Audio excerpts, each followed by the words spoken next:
Data means repetitive things, nothing new can ever happen in data. Consciousness means it is a memoryless intelligence, intelligence beyond memory. Aren't we denying ourselves the fundamental nature of life itself simply because our instruments are not up to the mark? As you already said, and everybody will agree, that human mechanism right now is the most sophisticated piece of technology on the planet. So should we not learn to use it? You cannot slap one meaning from your mind upon a limitless possibility which is the very basis of our existence. So this is what is the fundamental mistake, that we are trying to take a piece of our psychological process and trying to understand what is consciousness, whether it is death, coma, anesthesia. In my understanding and my experience of things, they are not very different. It is just different levels of profoundness of the same thing. When you become completely unawake, that means you're dead.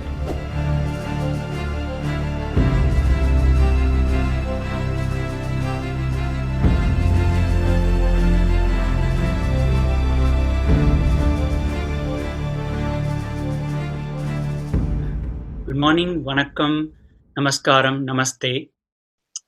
My name is Bala Subramaniam, and here we are for a very exciting session with very interesting and also exciting personalities. So it'll be a great session, I think, and something close to my heart as well. And I want to introduce briefly about myself. I'm a neuroanesthesiologist. I work at Beth Israel Deaconess Medical Center, a Harvard teaching hospital, and I had my initial training in Puducherry, India. I did my MBBS in JIPMA, followed by anesthesiology at the All India Institute of Medical Sciences, New Delhi. Then I spent a year in UK doing critical care medicine. Then I came to Beth Israel Deaconess Medical Center. I trained at the School of Public Health. Currently, I'm also an associate professor of medicine and endo chair at the Harvard Medical School. It is my privilege to introduce Stephen Laureys, a Belgian neurologist. He is recognized worldwide as a leading clinician and researcher in the field of neurology of consciousness. Stephen was born in Leuven, Belgium, and is married to a psychologist. They have 5 beautiful children. While specializing in neurology, he did research in parallel in pharmaceutical pain, working on pain and stroke. He moved on to functional neuroimaging for more than 2 decades now. Stephen has a full MD PhD and is a full professor. He's a founding director of Jaggi Consciousness and Coma Science Group at the University of Liège.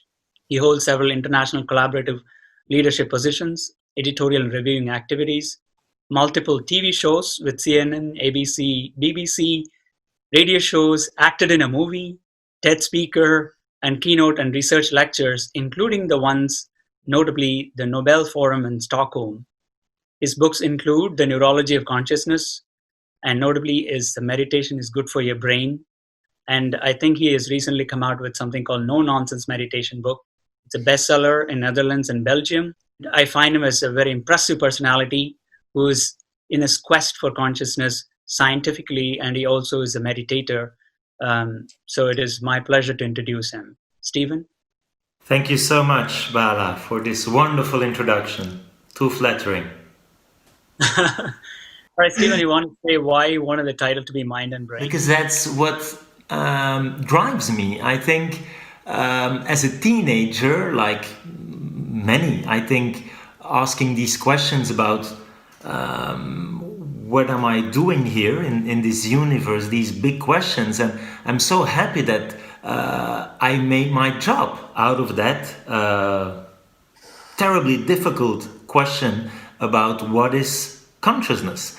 And then to translate that knowledge into our clinical activities as a neurologist, and in particular trying to care better for the damaged brains.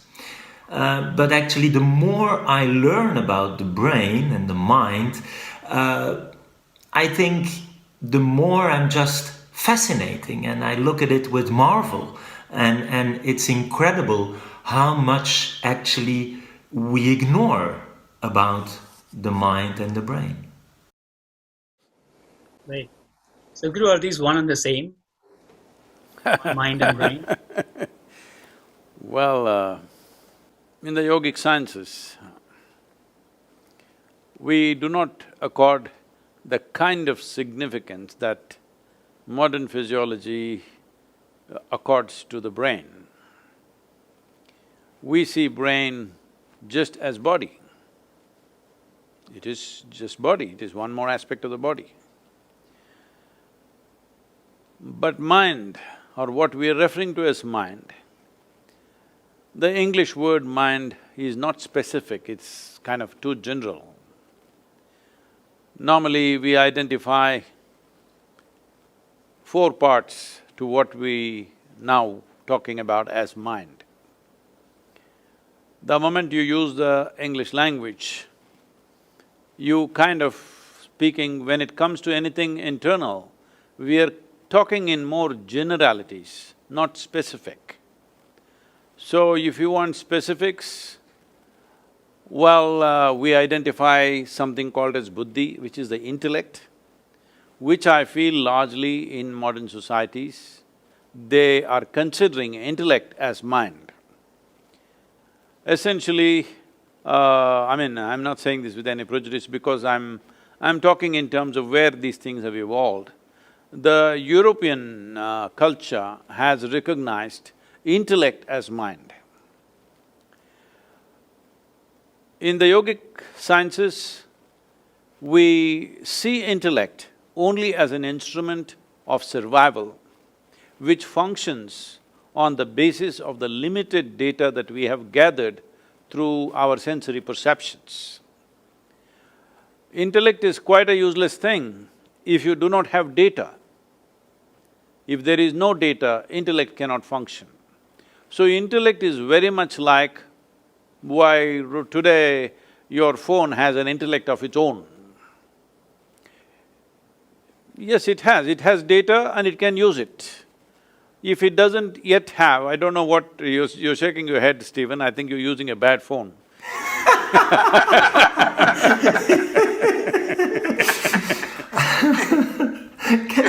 Well, I will… You still are Nokia, I think. I think even the best iPhone is still quite stupid, isn't it? It has no subjective experience. So because we talk about artificial intelligence and machine learning and… Yes, but I'm talking about intellect. Intellect means it has data, using the data, it will do permutations and combinations, which the phone is beginning to do, maybe not to the same level as a human intellect, but it is beginning to do that activity. Even among human beings, not every human being is able to process the same amount of data and with the same complexity and sophistication. So, well, you have the brain of a monk, but you must also have a brain of a politician, and then you would know what I'm talking about. It's classified. But… No, these days they are smart, it's not like old times, okay? So, I'm saying this intellectual process is being generally spoken of as mind. That's not how we look at it. We see intellect is called buddhi, which is essentially functioning out of limited data that it has gathered. Largely conscious data. Sometimes it accesses data which is not very conscious, but largely it functions only out of conscious data. You will see if somebody is having little trouble remembering something, suddenly intellect goes helpless for a period of time. I can't remember this means there is nothing I can do about it. Though unconsciously that memory is still there, just because you are not able to retrieve it, intellect feels helpless for that little bit of time. So this is called as buddhi. The next dimension of intelligence, or I'm using the word intelligence instead of mind so that there is a distinction in language. The next dimension of intelligence is referred to as ahankara. This means, there are many ways to look at it, people usually say it's ego, but essentially it's identity. Because the way you are identified, that is the way your intellect will function. Now if you say, I belong to this nation, your intellect will function just to protect that identity. If you say, I belong to this religion or race or caste or creed or gender, whatever, Accordingly, your intellect functions, because intellect is essentially guided, it is a survival process. If you identify with something, intellect will consciously, constantly go around that, trying to protect that identity. So, in the yogic system, we consider the ahankara or the identity that you take on far more important than the nature of the intellect itself, because intellect is a slave of the identity that you have taken. Once you take a certain identity, intellect will function in a specific way, only towards that. And what is right for you, what is wrong for you, everything is dependent upon how you're identified. So the third dimension of intelligence is called manas, where there are 8 dimensions of memory, starting from elemental memory, atomic memory, evolutionary memory, genetic memory, karmic memory, articulate, inarticulate memories, conscious, unconscious memories, like this, 8 dimensions of memory. Now, how you access this huge silo of memory? Right now, we have a human form only because of the evolutionary memory that's invested within us. If there is no memory, well, if you eat, you may change the human form into something else. Only memory is so strongly instilled in every cell in our body, that is why it doesn't matter what we eat, even if we eat dog food, right now because we are under lockdown, it can happen. Even if we happen to eat dog food, we will not become dogs, we will still remain human simply because of heavily invested memory, evolutionary memory in our system. Similarly, genetics, it doesn't matter, you eat Indian food, you won't become like me, I eat European food, I won't become like you, because there is a genetic memory which clearly is established. Like this, there is karmic memory and other aspects of memory. But how you access this vast amount of memory simply depends upon how you're identified. In which way are you identified? How strong your identity is, accordingly you access this memory. Though this data is there, this data is processed based on your identity. If your identity is very nationalistic, now this data functions in that way, you're willing to live and die for that identity. These days, people are in Europe, they're even identified with their football club, they're willing to live and die for it. So it may look ridiculous for somebody else, but football club is more than a nation for someone else, it's more than a religion, it's more than a race or whatever else which anyway people are willing to live and die for. So essentially, the identity, if it is consciously established, then there is a bigger possibility. So in yoga, always we are trying to establish a cosmic identity, because if you establish a limitless identity, your ability to access this vast amount of memory which is there in every cell in our body is greatly enhanced, and that is how a human being suddenly seems like way above what everybody else is functioning. So one human being functions way above that because his ability to access this enormous amount of memory which is recorded the whole evolutionary process on this planet. The very development of life on this planet is living within us, but can you access it or not is the only question. So, a very limitless, at least we cannot see the limits. To that extent you take the identity, you take the identity with the world or with the universe or the cosmos or whatever you think is the biggest thing out here. So, the next dimension of intelligence is called chitta. Chitta means it is an intelligence which is unsullied by memory, there is no memory at all.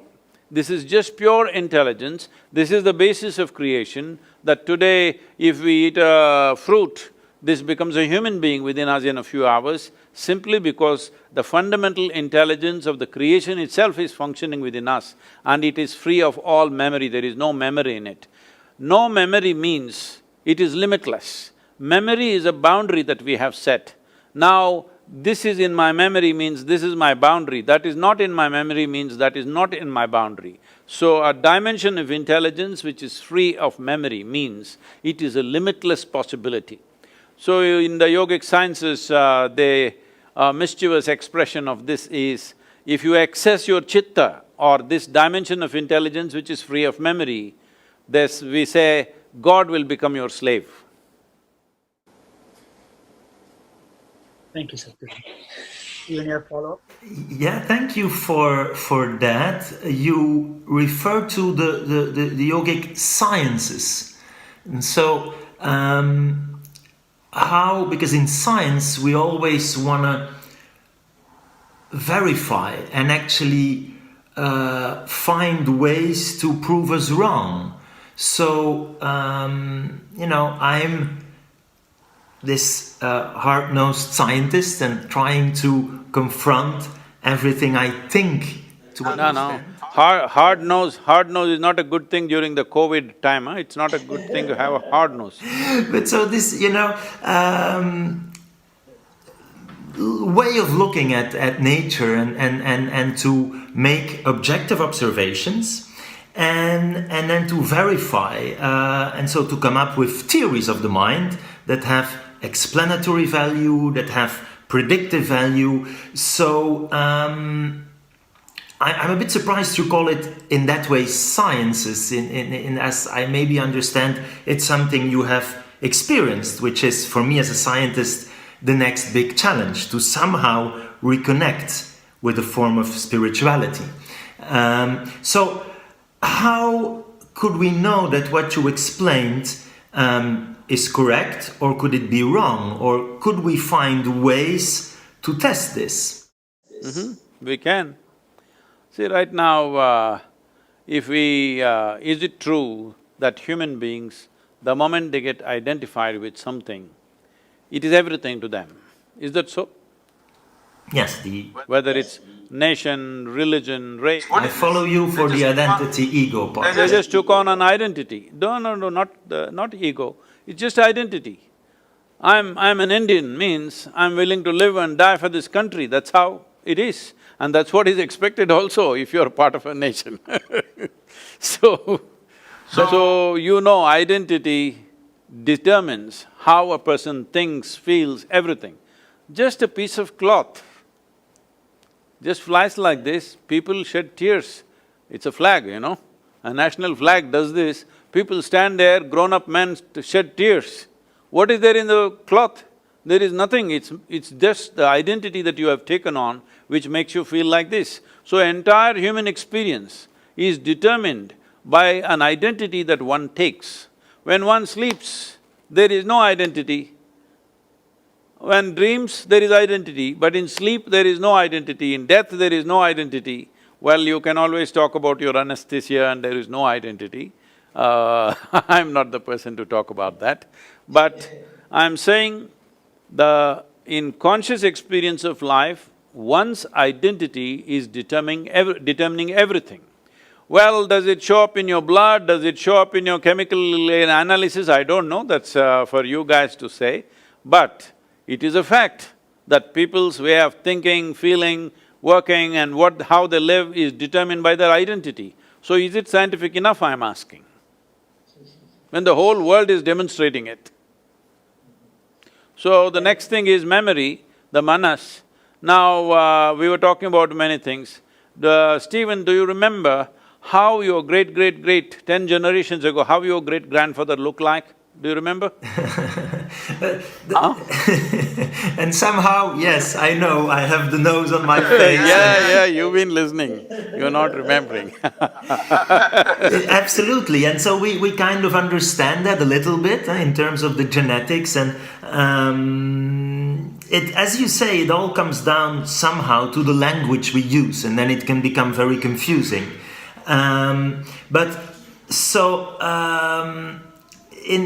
terms of your comparison to my brain and my iPhone and the way it deals with data, I think there's something fundamentally different with how I… No, it is a question of lack of complexity and sophistication when it comes to the iPhone. It is not as sophisticated and complex as your intellect. I did not use the word brain, I said your intellect. The difference between the iPhone and the data processing and us having feelings, right? My iPhone is not… No, that's not what I said. I said between your intellect, see this is the problem. Right now, English language is using the word mind in a very general term. Now if you go more specific, in this mind, there is intellect, there is identity, there is a huge volume of memory, and there is a dimension called chitta. Right now I don't want to call consciousness because the word consciousness needs some cleaning. It's kind of absorbed all kinds of stuff in the, in the medical lexicon. So we will leave that aside. These three together or these four together, you're calling it as mind. But if you look at the intellectual process alone, that and your iPhone are not fundamentally different, but very different in terms of sophistication and complexity. Very, very different, another world altogether. So, I'm very excited about the brain. It's my favorite organ. That one you have on the table or? That one I have up there. That not on the table. Because… No, because that seems to have more grey matter, that's why I asked you. That is maybe true, because this is the brain of a experienced meditator and I'm just an amateur. But these brains are important, of course, right? And there's other organs that I like, but without this one, it's less fun. So also when we talk about organ transplantation, and by the way, are you an organ donor? I told you I gave away my brain long time ago. I also gave away my heart. No, but seriously, it's because you have so many followers. So, we redefine death and we now have brain death criteria, and there's, lives that can be saved thanks to organ donation. So, are you okay to, after death, give your organs? I'm not right now planning to die so soon, so let's see when it comes, huh? By the time I die, at least my brains, I would have used it up fully.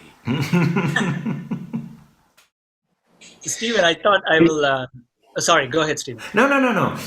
So I think that the example of transplantation is of course interesting in a sense that it shows kind of the importance of the brain, right? Because you can replace nearly every organ, and we can now indeed even replace the heart, and it would still fundamentally not change the way you think and feel and perceive emotions. But of course, for the brain, it's different. So there is something special about this organ, and there we shouldn't be too arrogant when it comes to the big question of consciousness and explaining thoughts and perception and emotions. We just have a terribly hard time to go from something material, that is this brain, and to this very first-person subjective experience. So there, for you, I understand that the brain is not the whole story, right? If I'm correct, and that there's… I generally think through my whole body, really. And that is true. That is why I can do 2 dozen things at the same time and don't feel any stress, because I use every cell in my body. Okay. Because what you're referring to as intelligence, essentially, in most people's experience, I'm not somebody who's propounding this, but in most people's experience, a certain combination of memory and intelligence is what they're calling as mind, isn't it? Yes, it's difficult because we're talking about definitions, but yes. So, tell me, in every cell in your body, there's much more memory than it's there in your brain. And the number of complex functions that every cell in your body is functioning, you can never figure it out in your brain. The amount of chemical reactions that are happening across, not necessarily managed by your brain, it's happening of its own nature. So, when they're able to do so much, there is an intelligence. So in yoga, we don't say mind is here or there. We say there is a mental body. As there is a physical body, there is a mental body. There is a whole scape of memory and intelligence spread across the system. But now I believe, we've always given a lot of significance to this, but I understand now these days doctors are saying there is quite a bit of brain in the stomach. Am I right? Yes. What do they call this, Bala? What do they call that? I heard that… The second brain, some call it, and so indeed we have a lot of these nerve cells in our gut.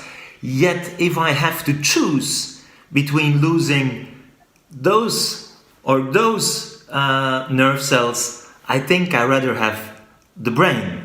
And I think again we can transplant your gut and it wouldn't really fundamentally change who and what you are. Transplantation. Sorry? I'm not so sure about the gut transplantation. It's not so widely done. No, of course, but I agree. Brain, there is no transplantation. You anesthetize them. You can change the activity of that autonomous system, and the impact would be very different, right? Than whether you change the activity of those brain cells. So, I think we all agree that the brain is something important, right? And no question about that. There's no question about whether brain is important or not. But brain is important and it's functional only because of the connectivity to the rest of the body with the neurological system. Suppose you cut something in your spine, then the brain cannot function by itself and it's meaningless what it does, only because it's connected. So how yoga sees brain is not as an organ per se, it is part of the neurological system. It's like one big knot where more is happening in one place than the rest of the places. But it doesn't mean it is not happening in the rest of the place. So that's why I said, I think through my body. This is why even if you're doing 24 things at the same time, you don't have any level of stress because it is like, if you're just thinking just here, what it means is, you bought a car with 4 wheels, but you drive it on 1 wheel all the time. Obviously, one will wear out very quickly and there's too much stress. Every time people have to do something, simple things, if they have to decide what clothes to wear, where to go, what to do, they get so stressed on a daily basis because they're using just one dimension of their intelligence, not exercising other dimensions of their intelligence. And that you can train through yoga is… Oh, definitely, yes.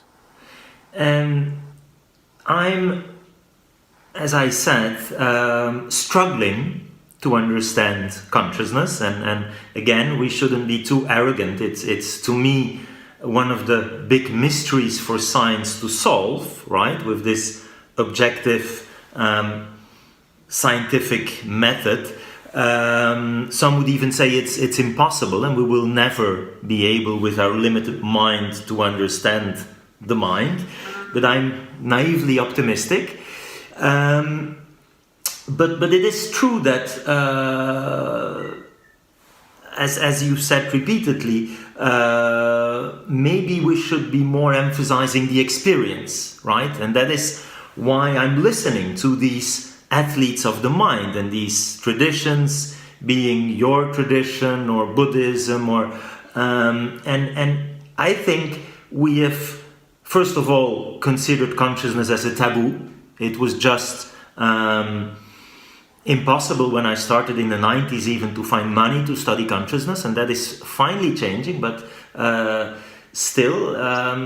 And next, maybe now we're too excited because we have these machines, functional MRI, and we can, 3D print brains and look at how parts of the brain light up and so on and so forth. But maybe we ignore a little bit too much the phenomenology. So when I have these Buddhist monks in my machine and they talk about these different levels of consciousness, and you just mentioned something like pure consciousness or intelligence, for me it's very, very difficult because I never had that experience, right? And so I think I should… No, what you're saying is… No, what you're saying is, it is difficult for me because it's not there in my memory. That's exactly what I said. If something is not in your memory, your intellect is helpless about that aspect of life. So how will it come into your memory unless it has come into your experience?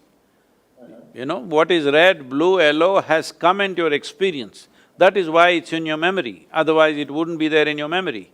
If you see a certain kind of food, certain kind of drink, certain kind of situation, you know what it is only because it's there in your memory, otherwise you wouldn't know. So right now, something that is not yet in your memory, you are trying to sort it out in your intellect. That's never going to happen. It is not that you will never be able to figure this, that's not the point. You will never be able to figure it with the kind of instruments that you're using right now. First instrument that you're using is intellect, and all other instruments, whatever scientific stuff in your lab, this is all products of intellect. They all function only from data. So data means repetitive things, nothing new can ever happen in data. Consciousness means it is a memoryless intelligence, intelligence beyond memory. Unfortunately, because of the type of modern education that we have, we are making people misunderstand that memory is intelligence. You know, if you read a textbook and keep it in your gut and you go to the examination hall and puke it on the paper, you will be first rank, all right? Simply because you have memory. So memory is being misunderstood as intelligence. But intelligence doesn't need memory, intelligence functions of its own accord. Intelligence can generate memory, intelligence can store memory, but it is not the basis of memory which is intelligence. Intelligence is the basis of memory. Memory is not the basis of intelligence. So would you agree that we could try to get the best of both worlds? Where are the two worlds? I am living in only in one, which is the other one? So this… Where are you from? Where are you? Are you talking to me from Mars or something? I'm talking about my lab and the machines and the rational approach, but linking it to the phenomenology, to, as you say, the memory, the experience, and indeed that we maybe have been ignoring it too much, right? See, in your lab, Stephen, in your lab, is there any instrument which is finer than the human mechanism that you are? No. Then why are you using crude instruments instead of using the finest instrument that you have? I'm trying to combine them. Why? Because… so what you're saying is… No, there's nothing no because. The only reason is, we have all gone through an education system which doesn't trust the finest instrument on the planet. So, I wanted to ask this question because I face this a lot, Stephen, especially when I talk to neurologists and my own friends and colleagues. Because they don't experience this, they doubt it. They doubt whether this actually exists, right? The consciousness or the intelligence part that Sadhguru is talking about. The science is all about reproducibility and repeatability, showing that again and again. Well, human beings are repeating themselves for generations. Isn't that good enough? And I'm coming to that straight because they want to see that as a traditional data form, but because we don't have any instruments as of now to say that or show that or given us a PowerPoint presentation, but there are millions of people who are experiencing this and are talking about the same thing. Why don't we trust that in scientific world? Because the first question I face is, oh, there's no data, what you're talking is all nonsense. So again, you are very open to it, that's why I'm asking you this question. Why do we go with this so-called definition of science that, keeps on saying it's not seen outside, I can't demonstrate, but we can put ourselves into that state and experience it. There's a lot of people who are talking about it, so I'm not sure why we don't account for it. And I think you're right, we should listen more to… and I think if we want, as neurologists, you anesthesiologist or the psychiatrist, or so we need to link back to that subjective experience, whatever you call it. Now, I think, and that's what I try to say to combine the best of both worlds and approaches, that if we only go with experience, well, maybe we could be limited or maybe plain wrong. No, not with one person's experience. If it is repeated in 10,000 people, is it good enough? Well, I will be here, the scientist, saying it's not good enough, because maybe 10,000 people, 1 million people, billions of people could somehow have false beliefs, right? It could be. And there were… No, we're not talking about belief, unconnected people. See, for belief you need flock. Unconnected people, you can check 100 people who are not connected with each other. If we put a certain input, if the same thing is happening in all the 100 different people, is that not repeatable proof? Yes. Right now, is there any scientific evidence that you're alive? It's… the definition of life is actually still challenging for us, right? I think it's this, what is matter, how does it organize in life, and then to consciousness is the big questions. So I'm following you in this importance of what these, whatever the number is, people are experiencing, and that we really should be carefully listening to that. And sometimes I feel when talking to people like you who have… Can I say something, Stephen? I'm not saying you should listen to me. It is not necessary to listen to me, because if you listen to me, it's just hearsay. I'm saying something. It may be a bloody lie, who knows, all right? I'm not asking you to go by my word.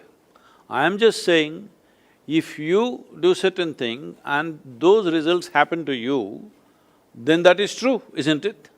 You don't have to believe what I say. I'm saying all of us, we are here, how are we here? The basic thing is our parents have given us what they have given us and we became that, and now we gather our own thing in our own experiences and make it much more complex. This is how we are living. So, what is the proof of this? Living is a substantial proof, because it's there. It's been repeated for million generations, so it can't be questioned. So right now, the instruments that you have in the lab, whatever you said 90s, the instrument that you had in 90s and the instruments that you have now, are they very different, more sophisticated? They're better, they always get better. They're always getting better. So even today what you're using, definitely not good enough instruments, maybe in another 20 years they'll get much better. So I'm saying, aren't we denying ourselves the fundamental nature of life itself simply because our instruments are not up to the mark? As you already said, and everybody will agree, that human mechanism right now is the most sophisticated piece of technology on the planet. So should we not learn to use it beyond our thought, beyond our emotion, beyond our identities, beyond our prejudices? If you learn to use it, then this will clearly tell us what is what, because this is the most competent machine that's out here. Yes, and yet I'm trying to imagine a world where we would all be sadgurus, right? Imagine… You're talking about a very competitive world for me. It's your word. So, I chose at one point in my life not to become neither a priest or a guru or a philosopher, but a scientist, and then to use that as a medical doctor. And I'm still happy with that choice, because I do think, and I believe you will agree, that the scientific knowledge and the technology and modern medicine has really incredibly improved our quality of life and our life expectancy, and that's very important to appreciate. So I am very happy that there are these scientists and that we have the technological advances, but at the same time I think we should try to find some and reconnect to the spirituality or the pure experience, as you say. Would you agree with that, that it's this kind of balance? See, it is like this, if you take a motorcycle mechanic, he's very good with the motorcycles, let's say. But now you ask him to fix a computer, well, he can use his screwdriver and open the cover. Beyond that, he doesn't know a thing about it, all right? This is just like this. Objective sciences are like this. It is always 1 + 1 is 2. That's the only way objectivity can work. You cannot say 1 + 1 is 11 also, forget about a million. all right? You cannot say that because this is the nature of objectivity. And our objectivity is coming from our intellectual process. Intellectual process, as again I said already, it's coming from memory. So memory cannot be fudged. If you fudge the memory, it's a mess. I remember this is one and this is one. And now I put these two things together and say this is two.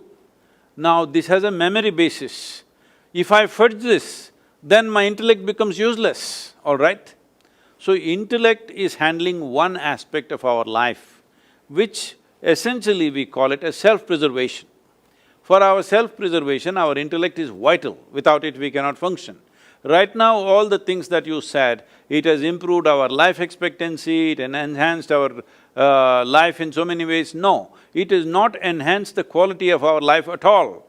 It has only enhanced the comfort and convenience levels in the world and definitely life expectancy. All this is definitely self-preservation, isn't it?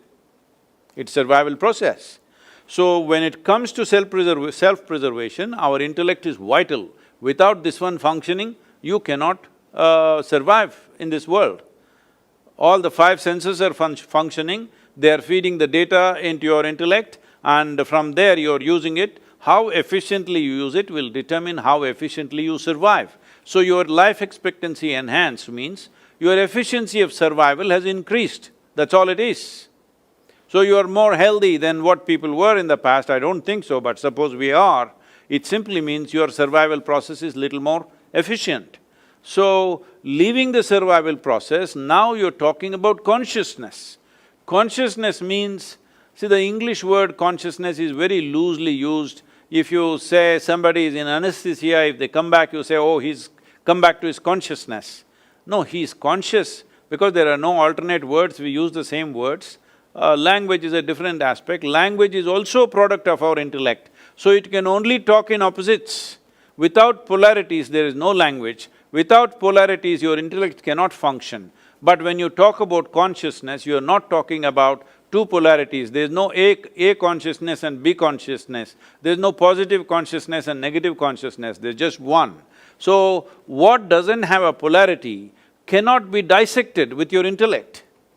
Intellect is a sharp instrument, it can only dissect, it cannot absorb something. See, if you are using your intellect upon something, if you ask any human being, do you want your intellect sharp or blunt? They will say, I want it sharp. Why? Because it's a cutting instrument. If your cutting instrument, if your knife is not sharp, what is the use of such a knife? So now you want to stitch your clothes, but you try to stitch that also with your knife, then all you have is tatters. That is showing almost everybody is wearing tatters around the world today. You see everybody's pants are torn. I don't know, you are… I'm not seeing the whole of you. That's very good. If you are blue denims, it'll be torn. So, you're using your intellect to handle a subjective dimension of life. That's never going to happen. Simply because you're using a telescope to look at the virus, it's not going to work. Okay. So Stephen, while you're here thinking about it, I thought I'll bring in a relevant point because you have remarked in some of your lectures that we made a historical mistake by calling consciousness as a binary term, right? Yes or no. And then with your experiments and also your attempts to recover patients in coma, with the instruments that you've had, now you've recorded at least 4 or 5 distinct states of consciousness, or wakefulness, you want to call that. The Sadhguru is saying consciousness is one. There is no polarity to it. So how do you reconcile these? So again, the term comes back to consciousness term, just call it wakefulness or whatever. You are in all these guideline committees. You're like the president of many of these committees. Can we even change that as just wakefulness and leave it there? Because you're so… Thank you for that question, Bala. We are definitely struggling, and I think we have no definition of consciousness that we all agree upon. What we try to work on are somehow practical measures that, well, you and I as clinicians, when we say the patient is unconscious, what do we mean, what is the language we speak, and we will there reduce this complexity to, first of all, wakefulness, the first dimension, and that's what you see and what we all experience when we fall asleep. When you make them fall asleep during anesthesia, they somehow seem to lose awareness of their environment and then their self. During sleep, there is already this notorious exception when we dream, and I think that's fascinating. And there's lucid dreaming and illustrating the challenge for us as observers, saying meaningful things about awareness in another person. And then these patients, as you say, in coma, who can no longer be awakened, and that's simply looked at from the outside as looking at eye-opening. They will never open the eyes even when we stimulate them, and then observing their behavior, which is then reduced to reflexes. But it's true that when you think about it, it's frustrating, and that is exactly why I started this research, because I was not satisfied with how, as a clinician, I could say meaningful things about consciousness, the mind, subjectivity, while the only thing I'm doing at the bedside is making inferences based on some motor activity, and the absence of proof is there, not always proof of the absence. So to me, it seemed a historical error that we had this black and white view, that the patients we see with severe brain damage were or conscious or not. And now we see all these more nuanced states, like you can be more or less awake, you can be more or less awake, and we describe these very strange conditions where patients survive, eyes open but completely unaware, that we called vegetative state. We now call them unresponsive wakefulness, and then some of these are minimally conscious, which again is very frustrating because you can't communicate with them, but you know that sometimes they have, very probably, when we look with these brain imaging techniques, functioning brain, and hence a functioning mind that can perceive emotions, including pain. And so I'm trying to be a little bit more precise about what we consider as awareness of the environment, of the self, and how we can link it to brain networks, which is what we try to do with this global neuronal workspace in the front and the back, and trying to capture it by all possible means to help clinicians reduce the uncertainty and have prognostic value. But it's still a tremendous challenge to go from there, and they're still, I think, descriptive, and they have a big practical value, but I am not satisfied in terms of the explanatory power, because they're truly to explain how we're having this wonderful discussion. And I'm thinking that I know for sure some things in my mind now, but how this happens to me is still a big challenge. And as you know, we also listened to patients who had a coma, and we thought they were fully unconscious, but afterwards they tell us they had these wonderful experiences called near-death experiences. Very, very intense, very, very positive, often, but not always, seeing themselves from the outside, this notion of light, and for some this is proof of life after death. I think it's a challenge because death is still a big, big barrier for science to study, but all of that somehow makes me more humble and look at everything with a little bit more of the amazement from, well, despite all my theoretical knowledge, I'm not able to explain this. And will we ever? Well, there to me, it seems very interesting that the scientific community links to this community of what I would call the athletes of the mind, right? And that's also why I myself try to do meditation, so that I maybe can experience this a little bit better. And maybe we can compare it, Bala and Sadhguru, to my initial area of research was sleep and dreaming. And I dream a lot. And then to me it's easier to connect. But my supervisor at the time very rarely remembered his dreams. And so his approach was very different. And so imagine that I would have no dream, never. How could I, even with the best possible theoretical knowledge, understand dreams? It's, I think, important that we have the experience and the memory, as Sadhguru said, to really get to an understanding. Or imagine I would be a scientist looking at color vision, that me myself would only see in black and white.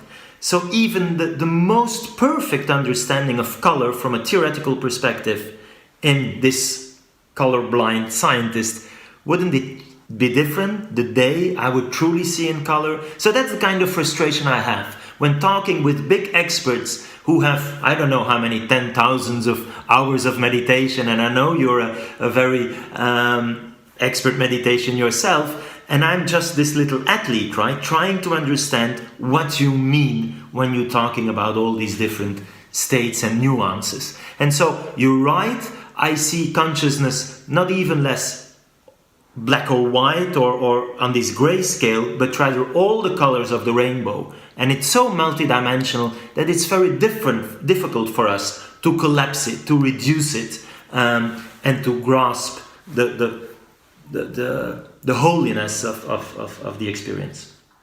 If I can say something, can I? Sure, Sadhguru, please.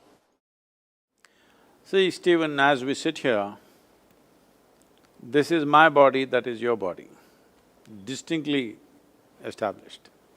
Right now, it is 100% like this. I don't know what you're drinking, I can't see, but whatever you're drinking, what's in the cup is not you. The moment you drink it, after some time it becomes you. This is happening right now. So, though what you think is your body and what I think is my body is just a piece of this planet, right now it is distinctly clear, this is my body, that is your body, 100%. This is my mind and that is your mind, these are my emotions and those are your emotions, these are my experiences, those are your experiences. But there is no such thing as my consciousness and your consciousness. This is a living consciousness. We blew our own bubble. I'm sure you have that little wonderful boy who came on the screen, I'm sure he's blowing soap bubbles at you sometime. So, if you blow a soap bubble, this is my bubble, that's your bubble. Poop, it went. Then there is no such thing as my bubble and your bubble, there is no such thing as my air and your air. Consciousness is just like this. Right now you have blown your bubble, I have blown my bubble. This is me, that is you. But when this goes poop, there is no such thing as my consciousness and your consciousness.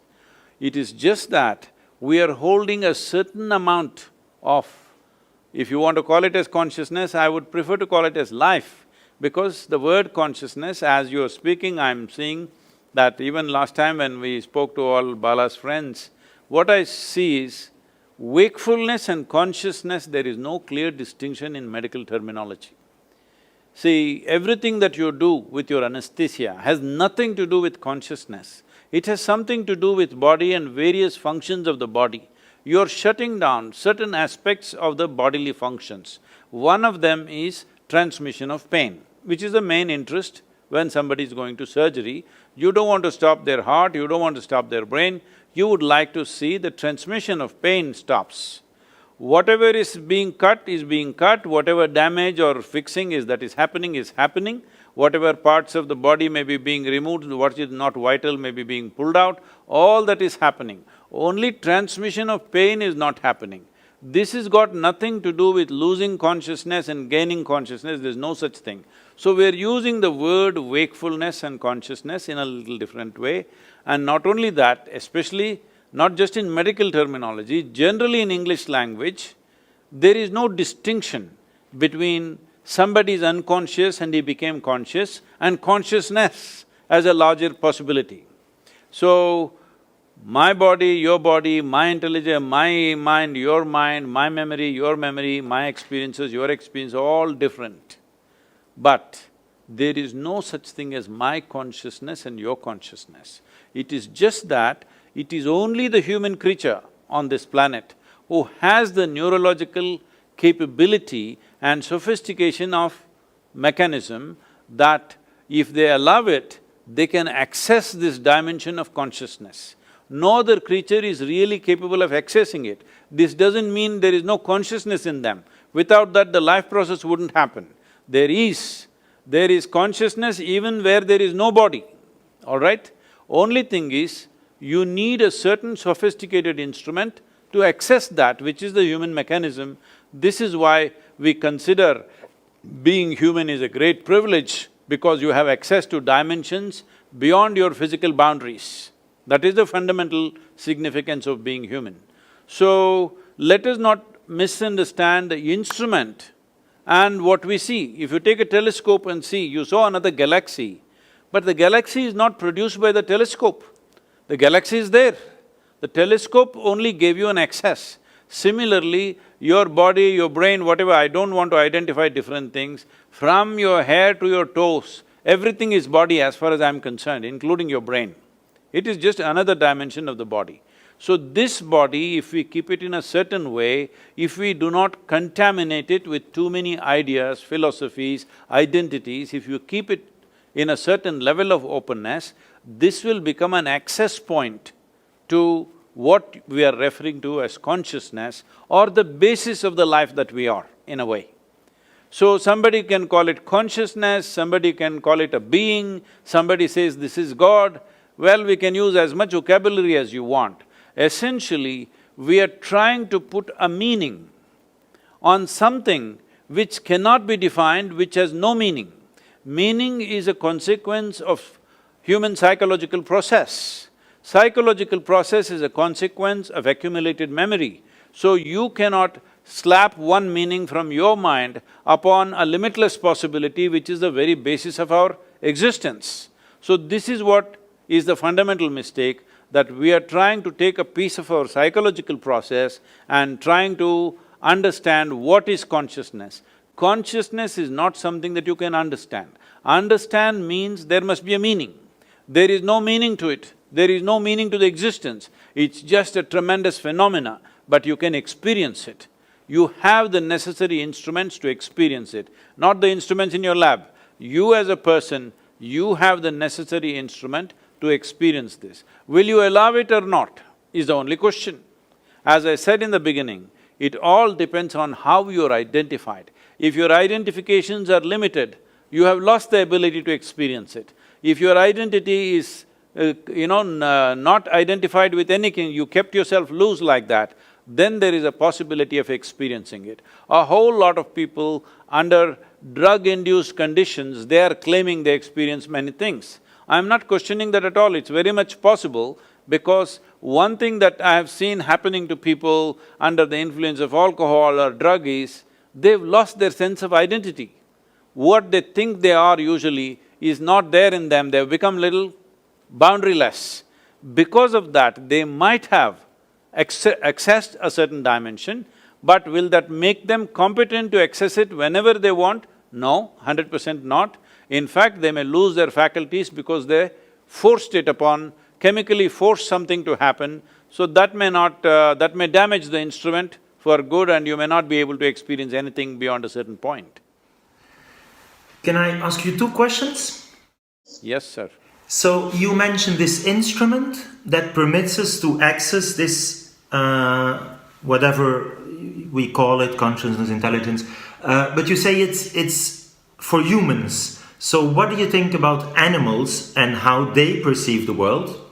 And then the second question is this terribly challenging one.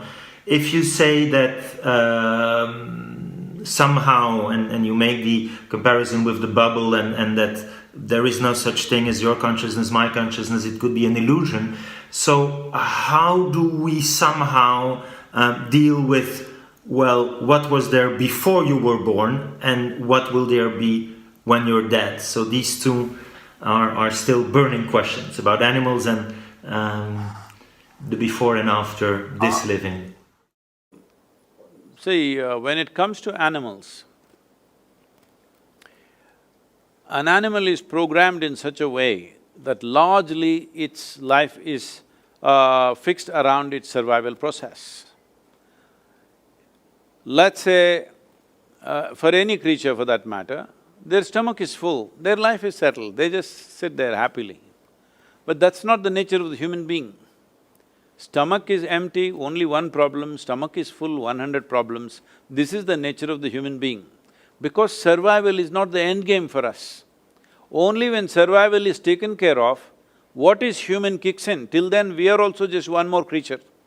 When we are absolutely hungry and survival is in question, we are like any other creature. Human beings fight like any other creatures when survival is in question. Only when those things are taken care of, other dimensions of being human become a possibility. So survival is not the end game for us, it is the beginning for us. It is the A of life. But for all other creatures, survival is the end game for us. But even among them, certain creatures are far more capable of accessing or at least being sensitive. I wouldn't say accessing, they're little more sensitive to consciousness. Wherever there is consciousness, certain creatures behave in a certain way. In India, in the yogic culture, in the Indian mysticism, everywhere you see there will be a cobra, always. Simply because we have always seen wherever there is a little bit of, access to consciousness, these creatures somehow sense it and they arrive. What makes them sense it? One thing I'm guessing, this is not a certain science for me, I'm just guessing because they're stone deaf. I think they're super alert and in some other sense, they're very, very alert. This is a fact, this has been checked by a few people. See, for example, a cobra in southern India, it has no ears at all, no hearing mechanism, so it has got the whole body to the ground and literally ear to the ground, So, if there is going to be an earthquake in California, which is literally 12 hours away, that means almost on the opposite side of the planet, if there's going to be an earthquake in the next 2 days or 3 days, this cobra will start behaving in a certain way. If you observe it carefully, if you have mastered that observation sufficiently, you can clearly tell that there is going to be an earthquake in approximately this kind of latitude. There are people who can do that. By simply observing the serpent, how it behaves, they say, there is going to be this kind of movement in some part of the planet. So, because any littlest, even the minutest vibrations in the planet, it is able to sense. So, because of this, it has a certain awareness or rather sensitivity to certain vibrations. Probably when somebody accesses what we are referring to as consciousness, the other vibrations which are normally everybody's throwing out on a day-to-day basis, their physical stuff, their psychological stuff, probably that becomes minimal. Lack of that reverberation is something that a cobra senses. If you become very meditative, well, it won't happen in Belgium because there are no cobras there, but if you are in India, if you become very meditative, you sit in a forest and become meditative, cobras will gather in front of you. They will come and sit there as if they're waiting for you. This is my personal experience any number of times, and this will be vouched for by any number of yogis in the tradition always, because they're able to sense that lack of vibration in the person. When the vibrations become very minimal or very fine, somehow they're drawn to that. I feel, for a variety of reasons, because in my experience, I don't want to go into the detail now, but in my experience, all venomous creatures, those which create venom in their system, all of them are able to sense this. Probably, I'm just doing guesswork here, it's just guesswork. See, some creature generates venom within itself as an evolutionary process, probably because in some way his physical features and things are such that without a deadly venom, he wouldn't have survived. He is constantly threatened. So, because he's feeling so threatened, it's also true in human beings. Those who are feeling always threatened, they will carry a lot of venom within themselves. So looking at human behavior, I'm just guessing, maybe in the evolutionary process, because they don't have limbs, let us say the snakes don't have limbs, they don't have the same capabilities that other creatures have, So they might have developed venom over a period of time because otherwise they wouldn't have survived, otherwise they wouldn't have got food to eat, everything around them moves faster. But still they manage to hunt and live only because of the venom that they carry. All venomous creatures, I've noticed this with bees, the honey bees, the way they behave around me, many times I've noticed is very strange. In the beginning when it happened, I couldn't believe how these insects seem to be sensing something which nobody else, human beings don't know most of the time, but they're able to see it. I've generally noticed this with all venomous creatures because to generate that venom, there is some special process going on within them. From what I hear from other scientists and people who are working in the field, they are saying venom is one of the most complex proteins that are produced on the planet, and today for various neurological ailments, the experiments are going on how venom could be a solution in the future because, in my personal experience, consuming venom has done miracles to me in terms of rejuvenating my body and doing things with myself in so many different ways. If you are… I don't know if you and Bala are not aware of this, there are certain type of yogis who always carry these mountain scorpions which are almost like 9 inches long in a box. Once in a way, they will decide when, they will take a sting from the scorpion, your whole neurological system will jangle, it'll go for 24 hours to 48 hours. It won't let you sleep, it will just keep you up. And between pain and pleasure, there is very little distinction. Once the neurological system gets tangled, like jangled in a certain way, you can make it into pain, you can make it into pleasure consciously. So they will cry, they will laugh, they will cry, they will laugh, they will go through this for whole 24 to 48 hours because they are using the venom to just shake up the whole neurological system. So having said that, somewhere certain creatures have little more access to these things. They may not have access to consciousness, but where there is access to consciousness, they're able to sense that. In my understanding, or I would rather say my presumption, is that they're able to mark out those creatures or those bodies who are least amount of reverberations in them. Where there is least amount of reverberation is like a little bit of a vacuum for them, so they are drawn towards that, and at the same time they will not harm that, that kind of reverberation because they feel very passive. Like, I don't know, right now in the video as I was watching it, there is a video where I'm holding a king cobra, not by the head, but in the body. It is not a pet cobra or something. We've just caught it 2-3 days before that is being filmed there. And king cobra, if it bites you, you have 6 to 8 minutes to live, that's it. It has enough venom to kill an elephant, but it will not bite. It all depends, if you show a little anxiety, it'll bite you. If you are just absolutely calm, it will not touch you because it's going by the reverb that you generate. So, having said that, this consciousness as a dimension, let's call it a dimension, let's not call it as an experience of wakefulness and sleep, different levels of wakefulness. Well, even when you're awake, not everybody is awake to the same extent, isn't it? Suppose you're teaching in a university, right? Do you find all the students awake at to the same level?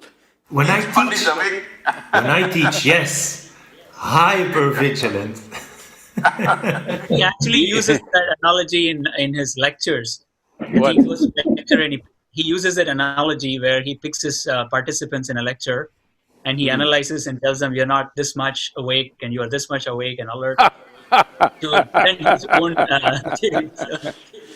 So, no two human beings are awake to the same extent.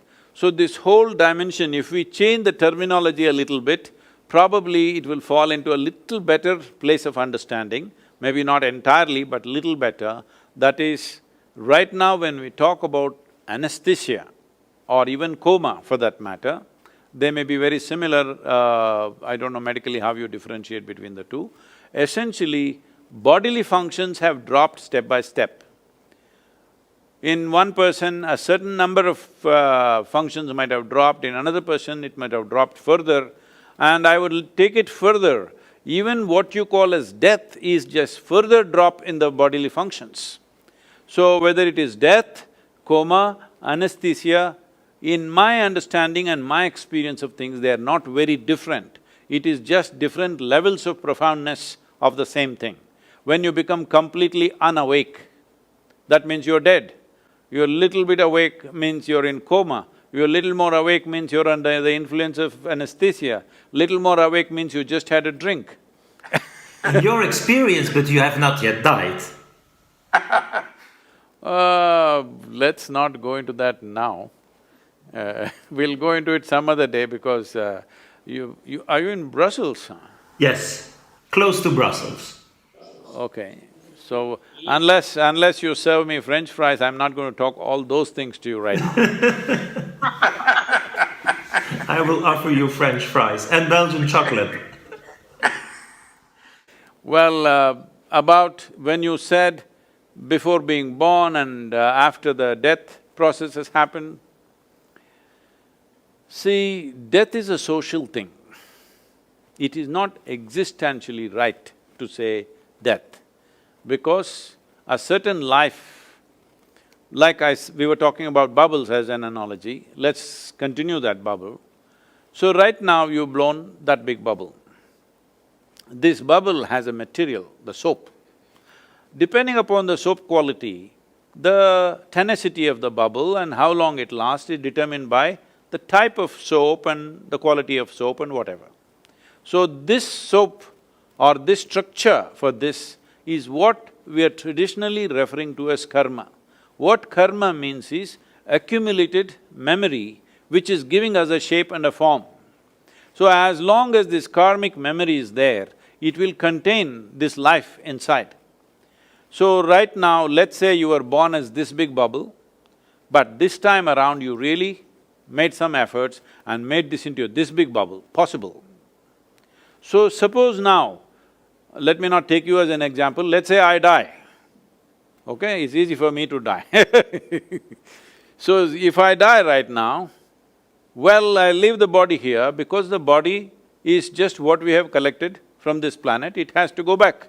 It's just a material that you picked up to walk through this planet, to do activity in this planet, but the life that you are is still contained in your karmic bubble. Life itself is not yours. That we are referring to as consciousness or life is not yours, it is always there, but you have captured this much. Depending upon how much life you capture, see, it is not just about the data, it's not about the intelligence. Depending upon how much life you capture, accordingly the significance of your life will be determined by that. When I say significance, you as a life, not socially significant, not significant in the world, that is just a consequence. In certain times, people may recognize that significance, in another time they may not recognize.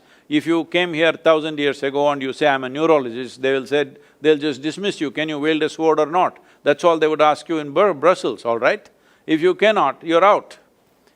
So I'm saying today in 21st century, you being a neurologist is important because there is a situation, it's a consequence of time. So let's not take that activity as the basis. But the profoundness of your experience is determined by how much life you have captured, how significant you feel when you sit here, not in the context of society, not with reference to somebody else, not comparing myself to somebody and saying I'm bigger than somebody, but when you simply sit here, this is why closing eyes is so important. When you close your eyes, you've shut off the world.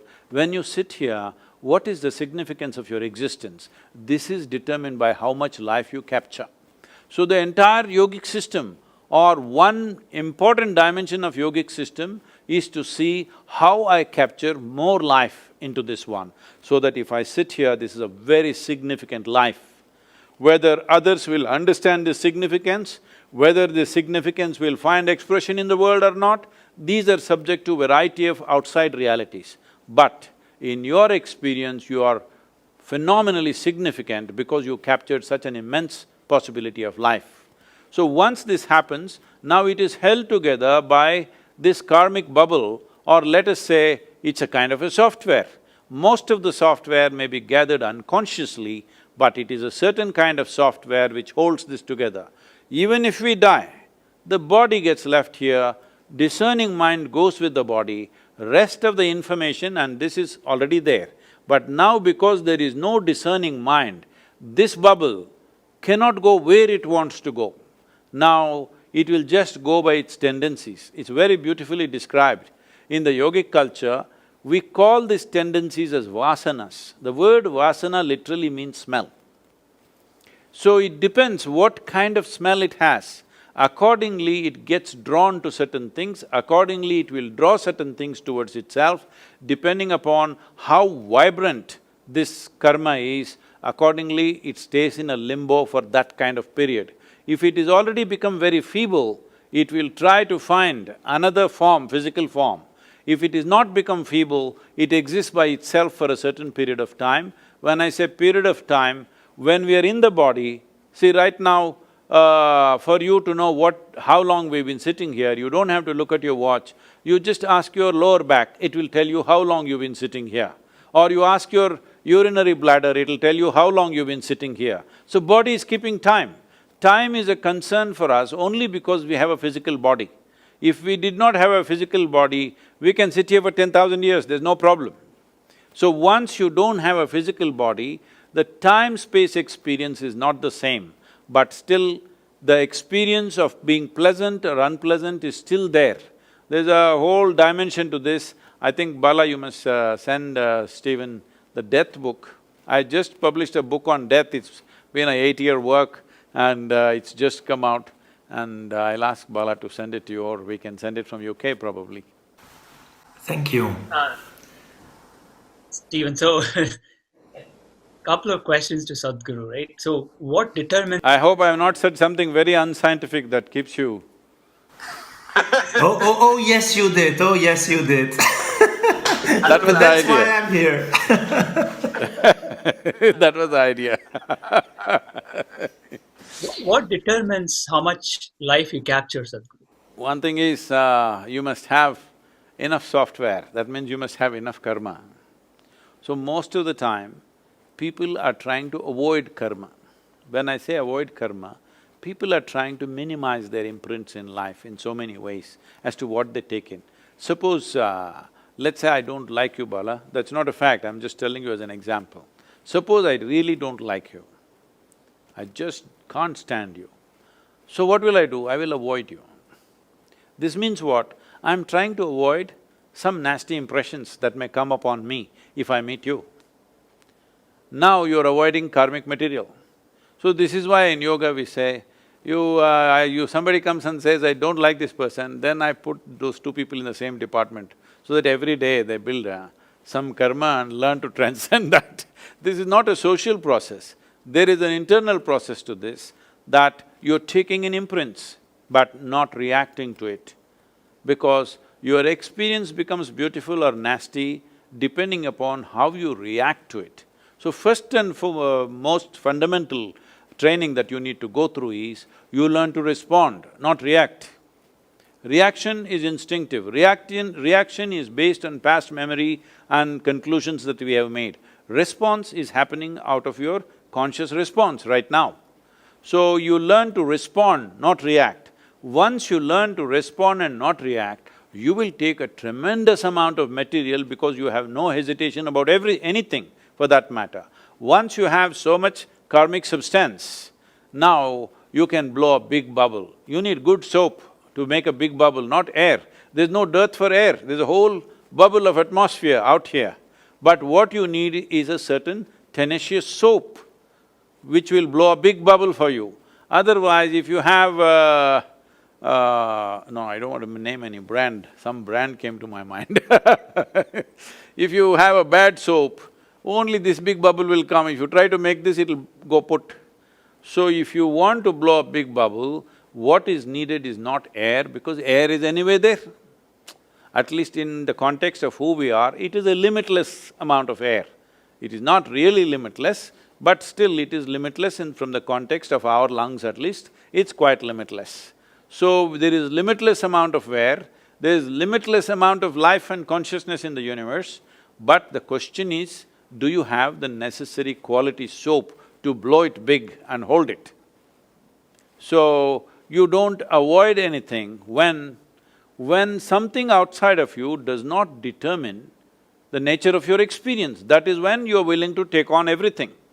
When something outside of you makes you either happy or unhappy, you will try to choose only those things which give you pleasant experiences. Those things which give you unpleasant experiences, you will try to shun. So if you really look at in the world, most people, if you look at people's experiences in the world, most people can't stand almost the entire humanity. Their neighbor means must stop there only. Friend means still here, but he must stop here. If he crosses this line, there will be trouble. Well, a spouse means here. If they cross that, there will be trouble. A child means here, but if he crosses that, that also will be trouble. I'm saying for everybody there is a boundary. If they cross that boundary, there is trouble. So in a way, if you really look at it, actually nobody is 100% okay with anybody. So this is the fundamental thing we need to change. People are trying to teach this in roundabout ways. They're saying you must love everybody, you tried, it doesn't work. People say you must be compassionate, be this, be that. All you're trying to do is that you are not in a state of reaction, but you will consciously respond. Or in other words, you want to make your experience of life so pleasant within yourself, no matter who comes, how nasty they are, it will not cause nasty experiences within you. Once you have this insurance that somebody else and something else, either a person or a situation, cannot soar the experience of who you are, only then you're truly open to every kind of experience. Now you have a super soap. You can blow a very big bubble. But can I ask something? Yes, sir. Is that… so you would advise somehow that meditation can help us blow a bigger bubble? See, once again, this is a very vague term in English language. When you say meditation, if somebody sits here with eyes closed, in English language we say, he's meditating. But with eyes closed, we can do many things. We can do japa, tapa, dharana, dhyana, samadhi, shunya, samyama, or you may just, as you know, in the universities, they have mastered the art of sleeping in vertical postures. No, not in your class, no. So they may be horizontal in your programs. So it's true that then it becomes… the term meditation becomes kind of meaningless, is what you say, because it stands for… It is not specific, it's generally saying something. So, let us say you're chanting something. People say that's also meditation. No, that's called japa. Japa, if you do it in another form, the same chanting, it's called tapa, because tapa is used to generate heat in the body.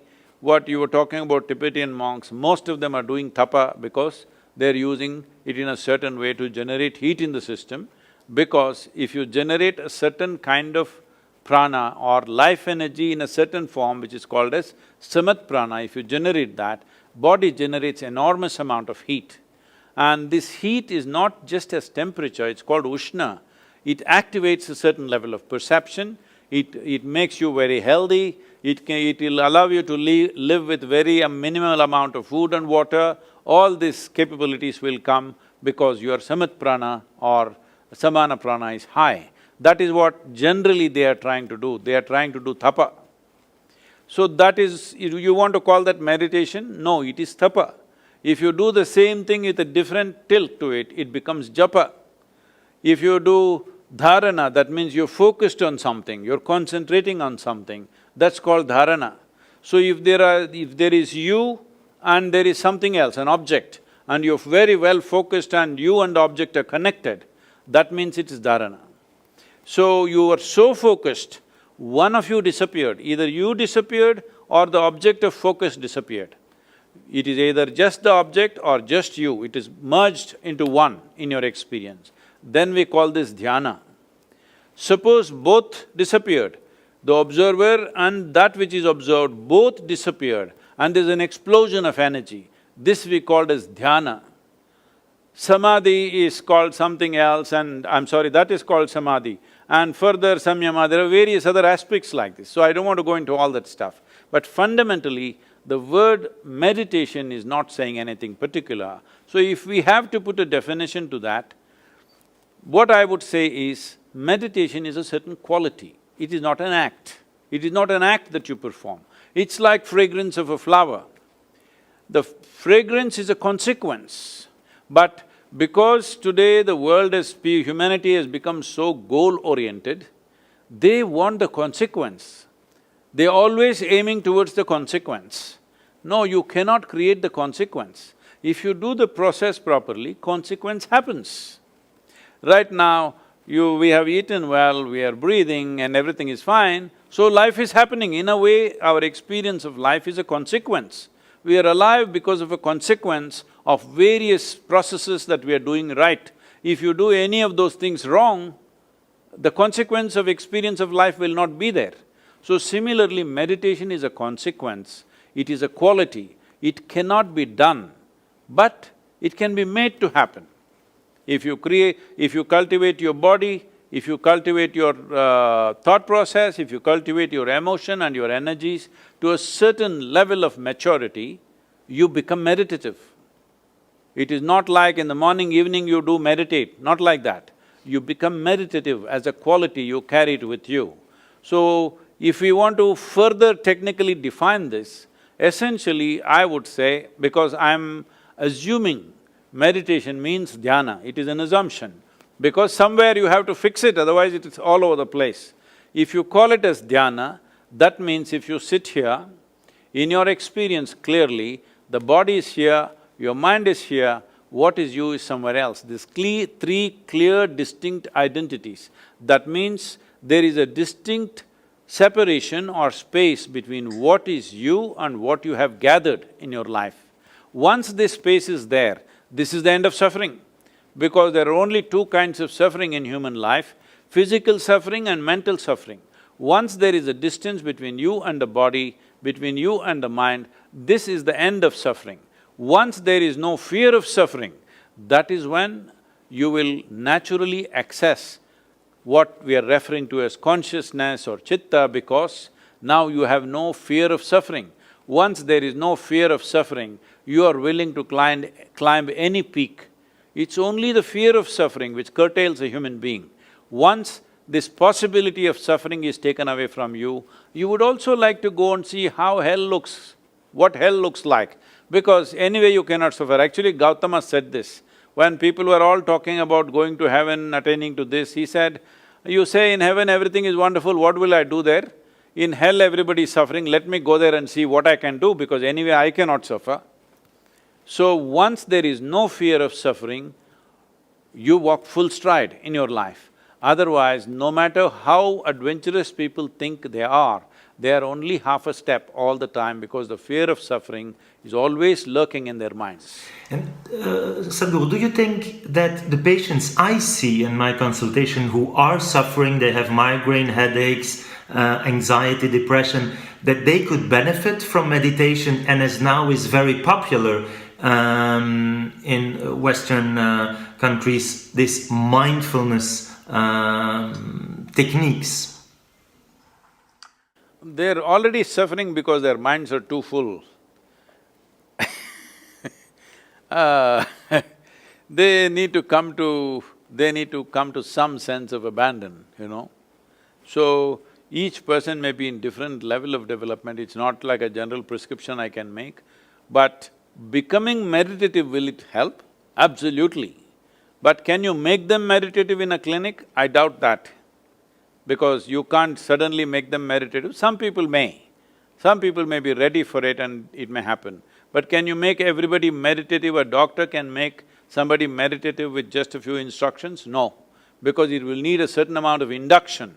They have all the ingredients for it to happen, but still it doesn't happen because there's no induction. So there needs to be some charge for them to, get into that place. Somebody may be ready for japa, somebody may be ready for tapa, somebody may be ready for dhyana, dharana. This is an evaluation that has to be made for each individual. If suppose I met somebody, they are 20 years of age, I may teach them something. The same person, he practiced for 3-4 years, he was feeling great and then he gave it up for whatever reasons. Now at 40 years of age, he comes Now I will teach him something totally different because he's not the same person anymore. He may think he is the same person, but he is not the same person anymore because everything has changed. His perception, his experiences, his accumulations, everything have changed. So accordingly, one has to do this. This is always been the traditional significance of having a live guru so that he will mix the right cocktail for you, otherwise there's no punch. Thank you. I will go do my yoga. Don't tell me now.